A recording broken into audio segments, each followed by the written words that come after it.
Hey everybody, it's me, Kai Man, and today we are talking about this Sagittarius journey. Now, Sagittarius is another one of my favorite signs, and they are one of my favorite signs just because of what they really represent. They represent philosophy, higher learning, a broad concept, and they love to travel. And so that is really who I am at my core. I love higher learning. I love broad concepts. I love wisdom, and they represent all of that. They are what I would call the epitome of true philosophy. Now, I have Sagittarius in my second house. We know that the second house is all about what we value and about wealth.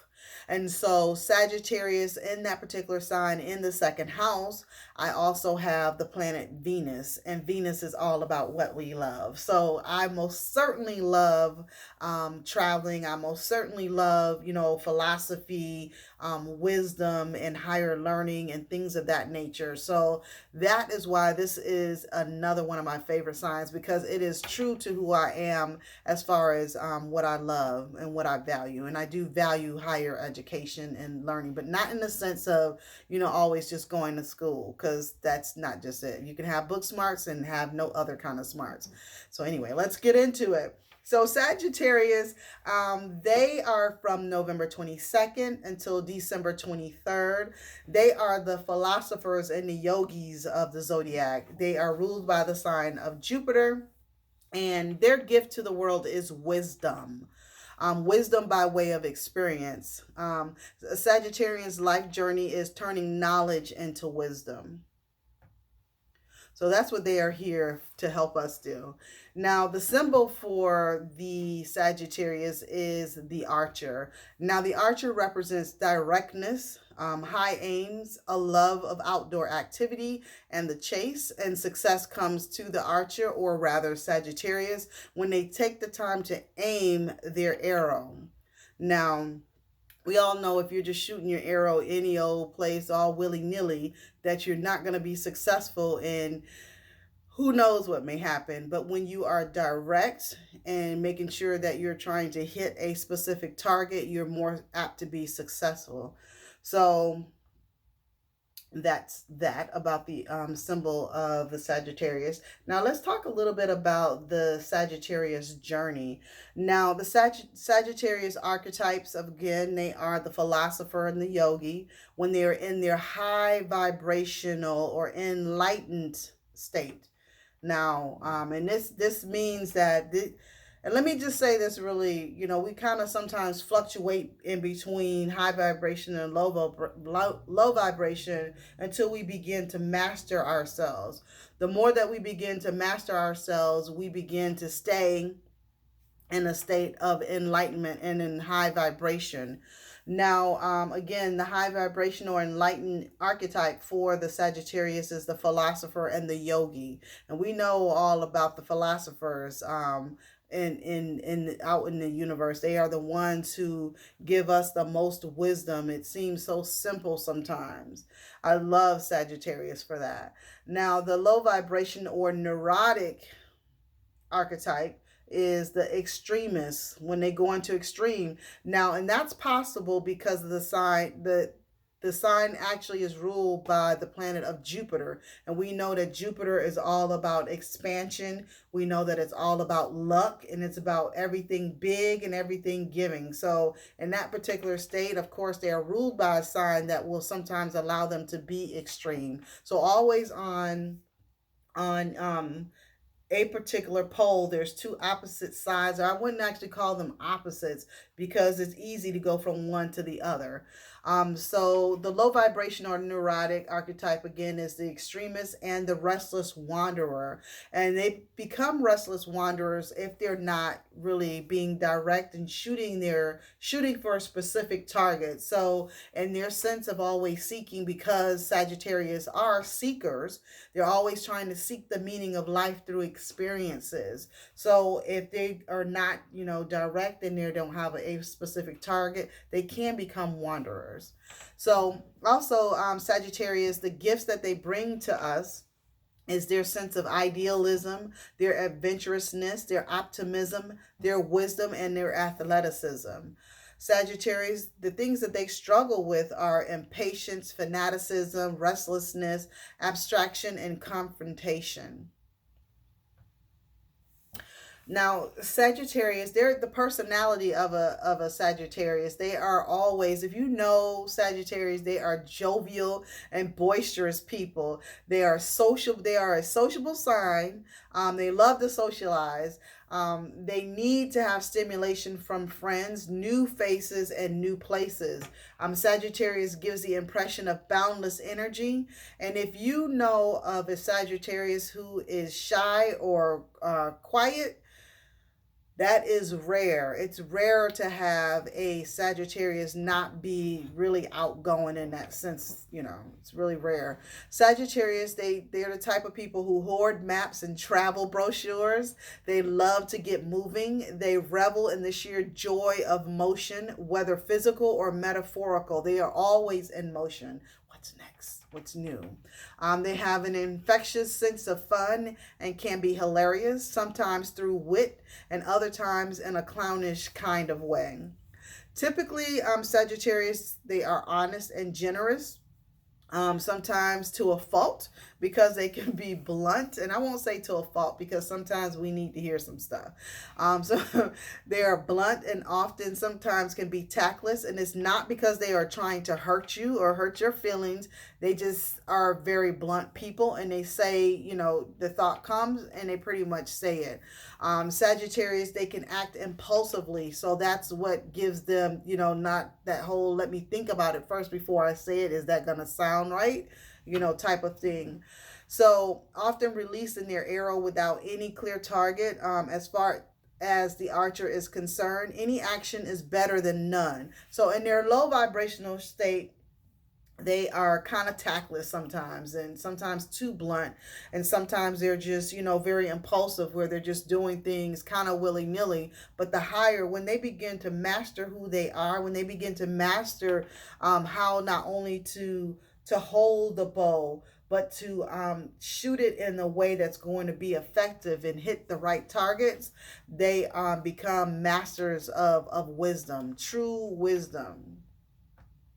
So we know that all of the different signs are particular soul groups. And of course, Sagittarius is a ninth soul group. And they're all about wisdom. They are here to obtain wisdom and to turn knowledge into wisdom. And in their turning knowledge into wisdom and sharing that information with us, they help us to become more wise and and to have that type of wisdom that one would need in order to master certain levels in life. So we need Sagittarius, just like we need Scorpios, Taurus, Aries, like we need each and every sign because they give something to us. And not only that, because each one of those signs we have in our natal chart. So we have Aries in our chart. We have Scorpio in our chart, depending upon if we even have planets within those particular signs as well. So you're not just a Sagittarius or just a Scorpio. All of those signs play out in some particular area of your life. So don't forget that. So next time you're saying, I can't stand Scorpio, it's something about them that you see in them that actually is a reflection of you. Or I can't stand Sagittarius. Begin to really take a look at that, because there are parts of them that you see that are a reflection of you, because everybody that you kind of come up on, they are actually are like mirrors, holding up mirrors to you to let you know something within you that needs to be worked on or need to be changed or upgraded or whatever. Okay. So enough of that. Let's get back to Sagittarius. And again, they are the sign of philosophy, higher learning, and broad concepts. The sun in Sagittarius means exploring into the unknown territories. If you know a Sagittarius, they like to explore. Even if they're in a new city, they want to find out what's going on in that city. They want to, find out what's going on. They want to just explore to a point about food. It just depends on who they are. Exploration can be in many different areas. Experiencing things can be different for each Sagittarius, but for most of them, they do love to travel and they love to explore things that are unknown. Sagittarians, they seek adventure and aim to expand their understanding as far as possible. So they're trying to stretch the things that they think they know and what they believe even further. So they're always in that state of, I've learned this, like how far can I take this particular knowledge that I know and take it into a whole other level. The highest possible journey for a Sagittarius is to discover wisdom and the meaning of life. So as they're experiencing and traveling and exploring, they're the ones that are coming closer to what the meaning of life is. And so on the Sagittarian, the search could expand their consciousness to unimaginable reaches as long as they never believe anything too strongly. Once they believe something too strongly, they begin to not allow themselves to learn more. And if they do that, they become stuck in a particular space. That's why it's important for them to explore and to look and to, learn more and to figure things out and to just keep growing and growing and growing. They're the ones that do that and they help us in that particular way as well. The path of the Sagittarius is to keep seeking, deepening, and furthering their understanding and never fall into the trap of dogma. That's for anybody. Anytime we begin to learn something and then begin to kind of use that information against other people or to make people feel less than because they have that knowledge, is we're on a wrong road. We're just turning into something that is not appropriate, and that, having that particular mentality for a Sagittarius is not good, because they begin to stay in one particular state because they're now trying to kind of be in a way of telling other people how much they know and how much they don't, and kind of trying to, dog them for that. But anyway, most of the Sagittarius that I know, they are always, doing more and more and more, whether it's in traveling, whether it's philosophy. I have a friend who is a Sagittarius, and he is a true philosopher. He is a true philosopher, and I love that about him. He's always trying to learn more and to expand who he is as a person as far as his knowledge and things of that nature. And he's the type of person who too knows that you just can't get all of those in a book. You have to experience life. So that's what he does. Let's see here. Sagittarius is the sign of the higher mind. There is a serious side to their nature, and they understand that education can take many forms. The Sagittarius longs to travel to faraway places, both literally and mentally. They will courageously delve into anything outside of the ordinary reality by exploring other cultures, lands, religions, and systems of belief. Sagittarians, they know that wisdom cannot be gleaned from books alone, and because facts don't compare to real life experience. Sometimes you can read something in a book. Some people, may get it, but it's when you really experience that. So whatever knowledge, even if you're reading books, not to say that you shouldn't read books, but when you're reading particular books, if you're not taking the information that you've learned within that book and be able to utilize it in your own life, then you're really not doing anything but just, going to school, so to speak, and you're not really using the information, and you cannot become wise or have any type of wisdom when you don't learn to apply. Okay. So they will courageously delve. Okay, next thing. Sagittarius know that wisdom cannot be gleaned from books alone. They also are enlightened. The enlightened Sagittarian never stops prodding. They never stop, wanting to learn and to glean and learn more information. They never stop doing that. The true Sagittarius is liberated from all constraints, expanded beyond the narrow human mind. They're ruled by Jupiter, so everything's expansive. So they don't just stop, they keep going and going and going and going. And they're not limited, where some of us may be like, no, We don't want to learn anymore, or that's going off into something maybe evil, or that may, instead of they're still digging and kind of learning, trying to understand, because a lot of the knowledge that we have, we've gotten from someplace else, like some other person. So unless you begin to dig for yourself, you really don't know what's true or what's not. And this is why Sagittarius is always digging for truth and for knowledge so that they can turn that into wisdom. So the true Sagittarius is liberated from all constraints, expanding beyond the narrow human mind. They continuously gather experiences and adventures that changes their perspective. So they're always, sometimes people say, "Well, I'm always the same." Well, that's wrong. You should not be the same person that you were 2 days ago, let alone 1 week, 1 year, 10 years ago. If you're the same person, you're not learning. And so, and then your perspective, if your perspective is still the same that your grandma and your great granddaddy and the ancestors from 2,000 years ago, you still have the same perceptions of them, still the same perceptions or answers for things, then you're not truly growing. You have to get from under someone else's knowledge to begin to understand your own and come into a different space so that you can grow exponentially, because things have changed. So if you're trying to steal, that's like living in 2040 and acting like it's 1972. You can't function like that. You can't function like that. So anyway, the ultimate Sagittarian attainment is wisdom and truth. Even when they make mistakes, Sagittarius can expand their mind and heart through that experience. They are fascinating beings that have the type of courage that allows them to dive head first into adventure.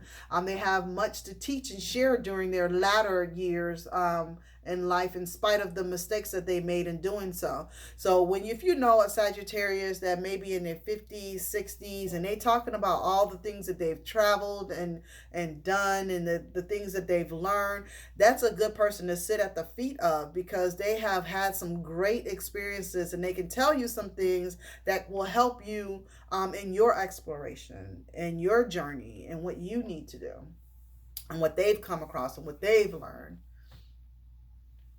The Sagittarius mind, emotions, and strength. The Sagittarian mind is philosophical and can be impractical, preferring ideas to applications sometimes.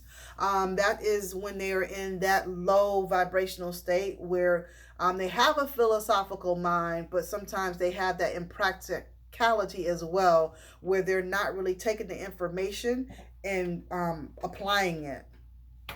They are actually the eternal students of life.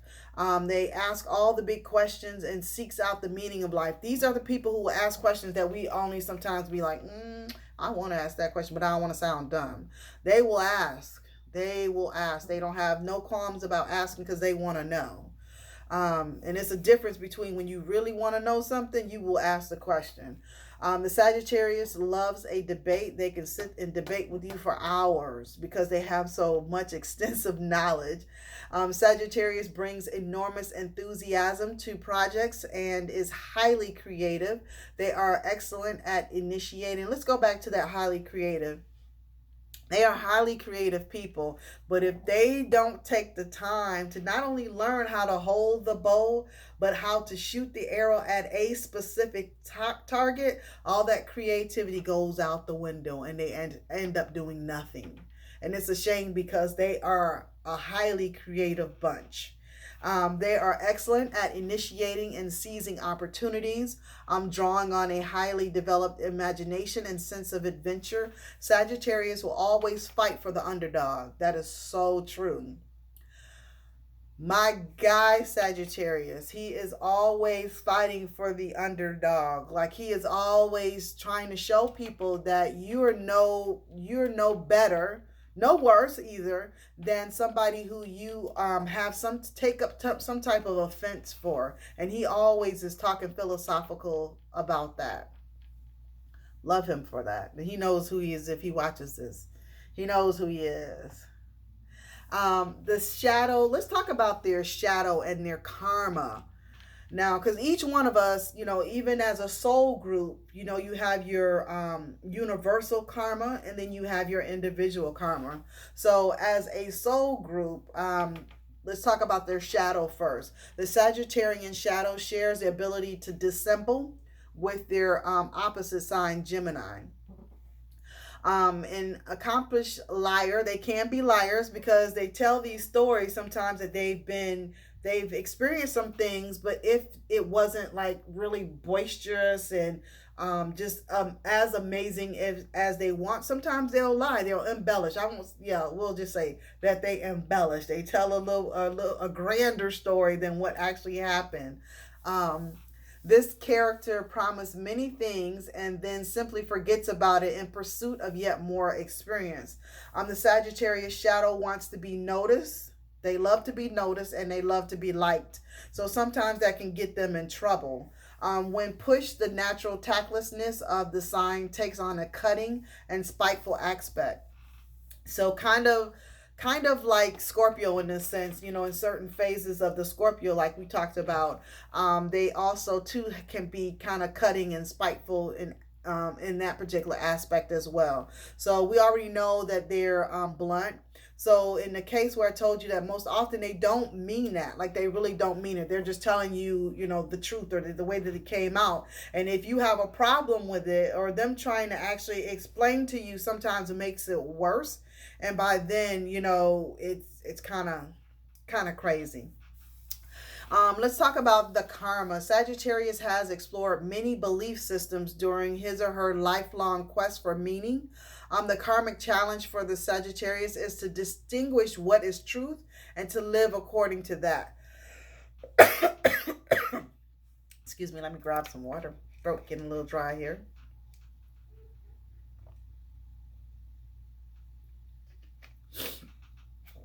So, yes, their karma is all about distinguishing what is true and really living from that truth. So let's talk about Sagittarius traditional correspondences. The crystals that correspond to Sagittarius is azurite, blue lace agate, chalcedony, dark blue spinel, garnet, labradorite, lapis lazuli, and smoky quartz. Now, these are just a few. There's a few more, but these are just a few. The foods that correspond to a Sagittarius too is also, let's see, asparagus, tomatoes, ethnic foods, currants, sultanas, mulberries, bilberries, grapefruit, and vegetables with bulbs. The herbs that correspond to Sagittarius are the dandelion, mandrake, wild yam, agrimony, red clover, burdock, feverfew, and borage. Okay, so that is about the Sagittarius journey. They are wonderful people. Of course, we all have polarities to us. Many of people will say they're dualities. We have our and I hate to say good or bad, but we'll say high vibration and low vibrational stages of each sign. And so what happens when we're trying to master ourselves, we bring ourselves closer to the state of high vibration or enlightenment. And so the more that we know exactly who we are, what our proclivities are, and that we're able to work on or change those particular things, the I would say the better off that we can be, because what we do is we begin to work as ourselves in this particular lifetime within the universe, doing what we are purposed to do. So it really is important for us to know who we are and to know, all about ourselves. So that is one reason why I love astrology. Now, if you like the video, be sure to share it with your family and your friends, or any Sagittarius that you know, or anybody who has Sagittarius predominantly in their chart, which means that they have a lot of planets within the sign of Sagittarius. Give them this video or share it with them. If you haven't already, be sure to to subscribe to the channel, and just make sure that you are clicking on that bell. It should be down here, your right, my left. Make sure you click on that bell so that you're notified whenever new videos are published. I love you guys. Know yourself. Don't forget, if you have not gotten your birth chart yet, or your natal chart, you can get it for free. Type in, or just Google, type in free birth chart, and there are a ton of things that will come up for you. Make sure that you know the time of your birth and your birth date and where you were born. Love you guys. Peace out. Deuces. Till the next time.